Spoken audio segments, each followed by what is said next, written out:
Hey, how you doing? I want to do a little bit different of a video here. Of course, I'll talk about my books and other videos, but for now, I wanted you to get to know a little bit about the man behind the books. Let's see. I'm going to talk about music. When I was a kid, my first real album that I got into the music I like nowadays, my cousins introduced me to Rat. And that later on that Christmas, when I was 10, my mom and dad got me their album Out of the Cellar, and I loved it. Rat was awesome. A couple years later, MTV back in the old days, the youngins out there don't know much about MTV probably, except for that crap they play now.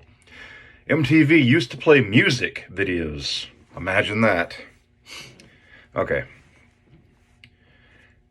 1987, I was 12 years old.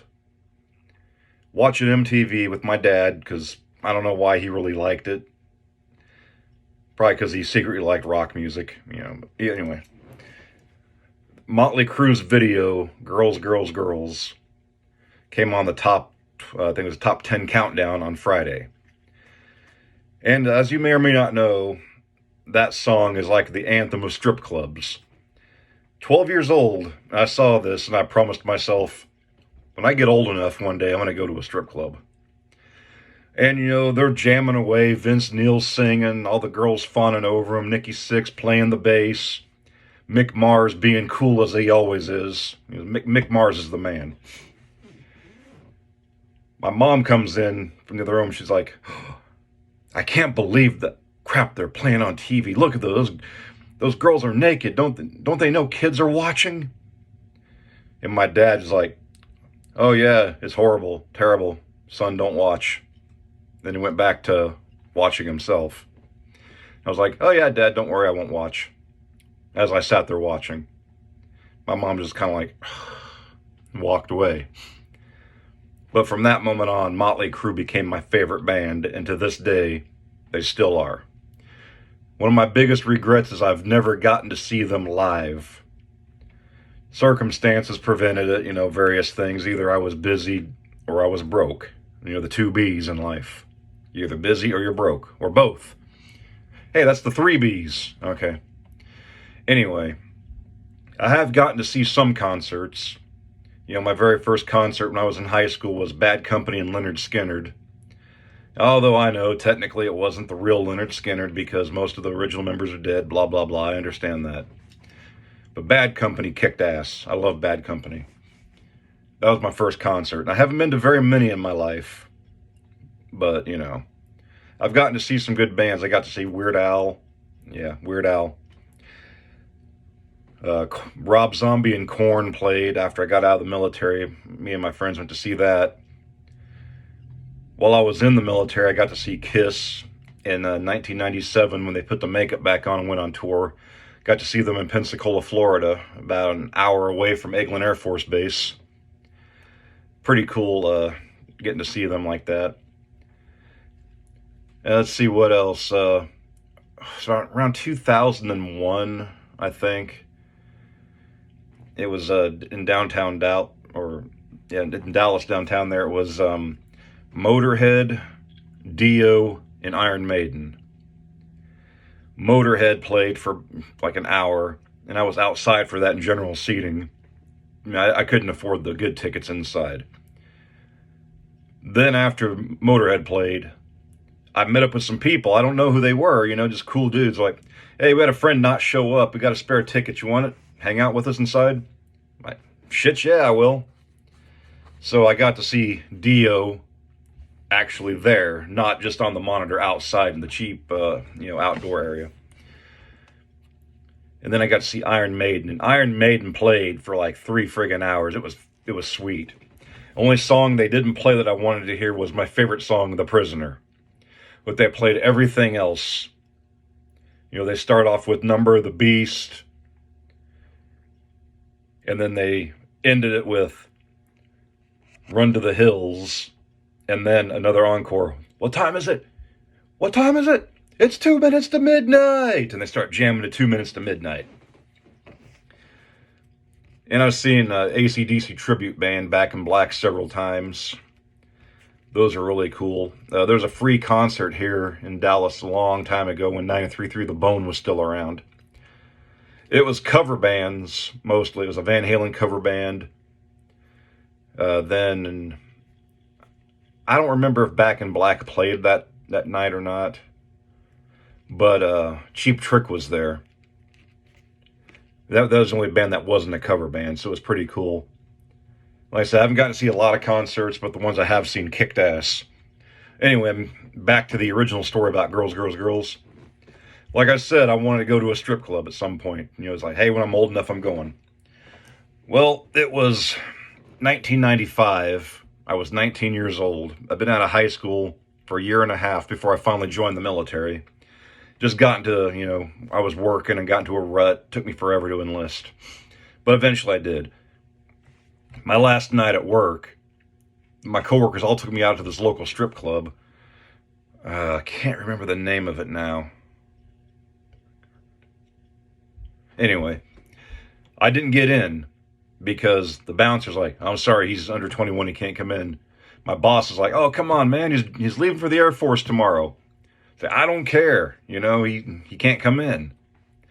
And as the bouncer kept me from going in, the door was open, and I could see the stage from where I was standing at, so I'm taking my time. Yeah, good to work with you guys, shaking their hands. Man, I'll see you when I come back. I come back and visit, blah, blah, blah. Kept looking over at the girls dancing, and I left. They went in, which, they could, but that's cool. I don't blame them for that. I'd go in too if I could. But the good thing was, went to basic training, went through that, up to Wichita Falls for tech school. And tech school in the Air Force, they went by phases. For the first 2 weeks, you're in phase 1, which means you're always in uniform, can't leave the base. You don't screw up, you get to phase 2, you only have to be in uniform when on duty.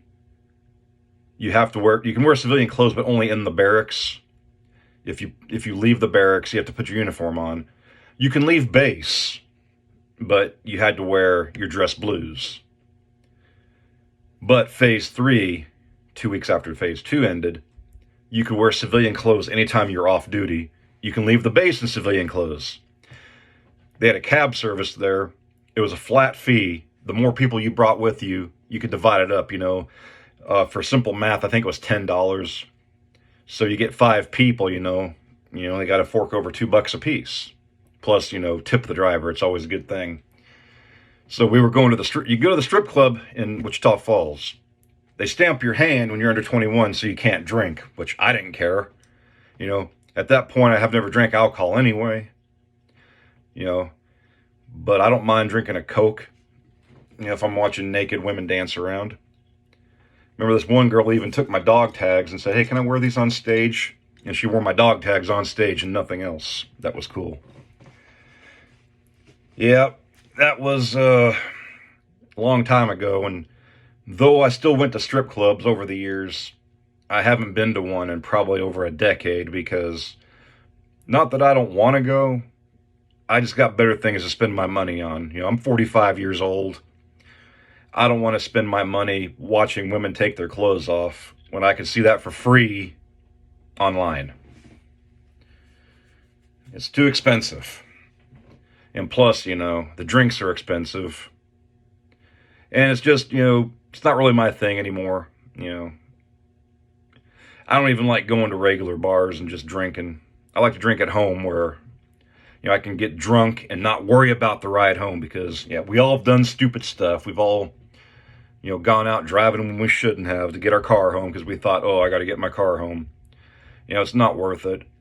Thankfully, I never got in any accident, never did anything stupid. And, just in this day and age, you can't afford to, screw up like that because they will hang you out to dry for that, which I don't blame them. I mean, you're stupid enough to get behind the wheel when you're plastered, you deserve what you get. Unfortunately, the people who you crash into don't deserve what they're getting, but they're the ones that get hurt. It's never the drunk person that gets hurt.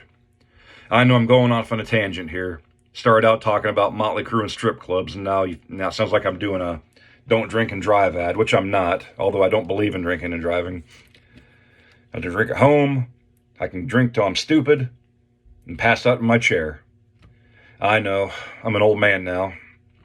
Old before my time, I guess, but I am 45. I think I've earned the right to get drunk at home and pass out in my chair. Well, anyways, I got to get going. Time to get back to work on my books. I just want to come on here and tell you a bit about the music, how I got into Mötley Crue. And while I was stationed in the military, I went over to Bahrain for 4 months. I listened to a lot of AC/DC over there, and that helped me, deal with being away from home. Bon Scott. That's the true AC/DC right there. All the Bon Scott music. I love Brian Johnson, but he's no Bon Scott. Okay. I will go now, and everybody, keep on reading, and I'll keep on writing. Oh, hell, who am I kidding? I'm going to keep on writing anyway. All right. Have a good weekend. Or week. Or, whatever day you're watching this video on. For me, it's a Sunday afternoon. If you're watching it on a Friday night, have a great weekend. Watching it on a Wednesday morning, have a great rest of the week. Semantics.